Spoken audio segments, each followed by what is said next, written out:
बिस्मिल्लाहिर्रहमानिर्रहीम। अस्सलाम वालेकुम।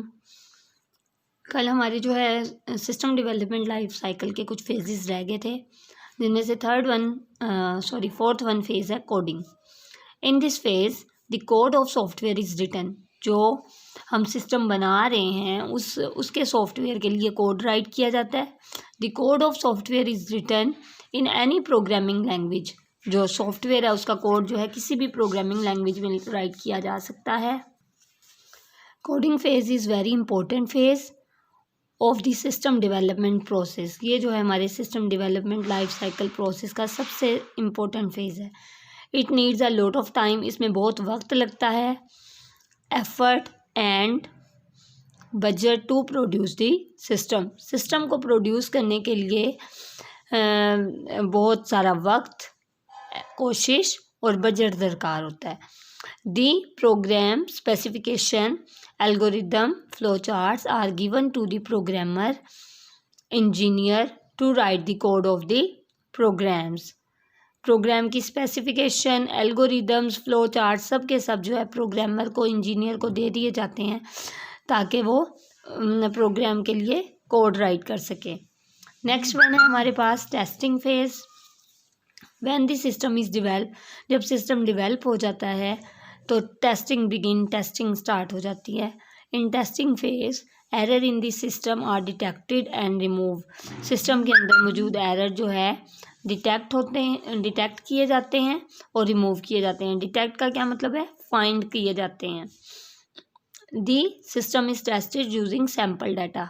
अब सिस्टम चूँकि हमारा डिवेल्प हो चुका है तो उसे सैम्पल डाटा के थ्रू हम टेस्ट करेंगे। उसमें से कोई ना कोई थोड़ा डाटा देकर उसे टेस्ट करेंगे क्या ये आउटपुट सही आ रही है कि नहीं आ रही। Implementation, in this phase the system is implemented. इस फेज़ में सिस्टम इम्प्लीमेंट किया जाता है। It means that the develop system is installed for use to solve the problem. क्या मतलब है इम्प्लीमेंट करने से? कि जो सिस्टम बन गया है उसे बाकायदा इंस्टॉल कर लिया जाएगा ताकि हम उसे अपनी प्रॉब्लम्स को सॉल्व करने के लिए यूज़ करें। User of the organisation are also train to operate the system. जो किसी तंजीम के यूज़र्स होंगे उन्हें भी ट्रेन किया जाएगा उस सिस्टम को यूज़ करने के लिए। नेक्स्ट वन है maintenance. Maintenance is a process of upgrading the system to accommodate the new requirement of the user and to adjust the problem in the running system. System हमारा develop हो गया, हमने उसे install भी कर दिया, implement भी कर दिया। अब क्या करना है कि वक्त के साथ साथ उसकी मेंटेनेंस भी हमने मेंटेनेंस भी करते रहना है। उस सिस्टम के अंदर कुछ चेंजेस भी लाते रहना है। ये ना हो कि हम वहीं के वहीं बैठे रहें और बाकी जो है मार्केट लेवल पर उसके मुकाबले में जो चीज़ें हैं वो आगे निकल जाएं। तो उसे अपग्रेड करना है हमने सिस्टम को। इसके अलावा ये भी देखना है कि अगर सिस्टम के अंदर कहीं किसी वक्त भी कोई प्रॉब्लम आ गया है तो उसे भी सॉल्व करें। Regular maintenance is essential. Regular maintenance जो है एसेंशियल होती है for the betterment of the system और सॉफ्टवेयर सिस्टम की बेटरमेंट के लिए। इसके बाद हमने क्वेश्चन नंबर 39 करना है। जो डिज़ाइन फेज़ हमने पढ़ा था उसकी थोड़ी डिटेल करनी है कि describe in detail the design phase. Design phase, the model of the system is prepared. The logical representation of the system is called system model। के जो हम लॉजिकल रिप्रेजेंटेशन करेंगे उसका पेपर वर्क करेंगे वो सिस्टम मॉडल होगा। Typically the requirement collected in analysis phase are translated into logical representation of system. जो analysis phase में हमने रिक्वायरमेंट्स कलेक्ट की थी वो सारी की सारी हम लॉजिकल फेज में उसे लॉजिकल फॉर्म में रिप्रेजेंट करेंगे। अब डिज़ाइन एक्टिविटी जो है हम डिवाइड करते हैं 2 पार्ट्स में, लॉजिकल डिज़ाइन में और फिज़िकल डिज़ाइन में।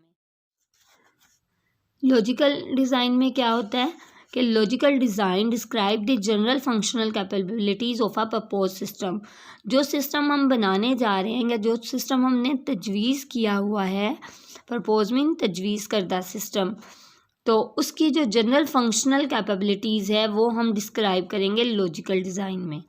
In logical design, The major system components and how they interact with each other are identified. System के जो भी मेजर कंपोनेंट्स होंगे और वो आपस में इंटरेक्शन उनकी किस तरह से होगी, वो सारे की सारी लॉजिकल डिज़ाइन में आइडेंटिफाई किए जाएंगे. Case tools and project management software can be use for logical design. ये सारे के सारे जो है लॉजिकल डिज़ाइन में इस्तेमाल कर सकते हैं इन सॉफ्टवेयर को. MS project, Gantt chart, PERT chart. उसके बाद है फिजिकल डिज़ाइन हमारे पास. Physical design describe how a propose system will deliver the general capabilities describe in logical design.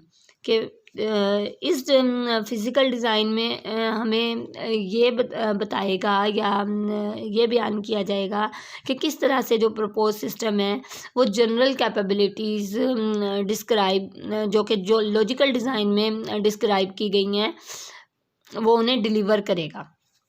General capability से मुराद मतलब कि जो उसकी फंक्शनैलिटीज़ हैं जो उसने परफॉर्म करनी है वो किस तरह से डिलीवर करेगा अब यूज़र के सामने. तो in physical design following requirements about the system are decided. कौन कौन सी रिक्वायरमेंट्स हम डिसाइड करेंगे सिस्टम के बारे में.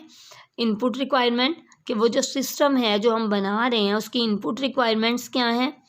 आउटपुट रिक्वायरमेंट्स मीन वो रिज़ल्ट क्या देगा.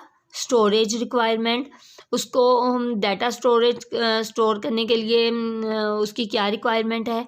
प्रोसेसिंग रिक्वायरमेंट क्या है. System control and backup recovery किस तरह से होगी उसके अंदर.